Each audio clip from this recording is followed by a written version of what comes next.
background layer, which Photoshop has automatically named Layer 1 above it. Adobe Photoshop tutorial image. The Layers palette now showing 2 layers. Step 2.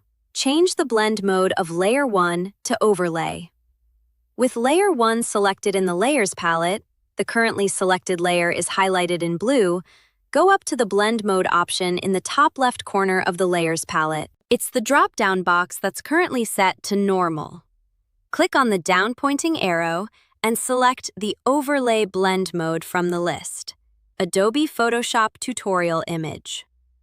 Changing the blend mode of Layer 1 to Overlay. If you recall from our 5 essential blend modes for photo editing tutorial, the Overlay blend mode is part of the contrast group of blend modes because it boosts image contrast, and it also tends to boost color saturation as well. If we look at our image now after changing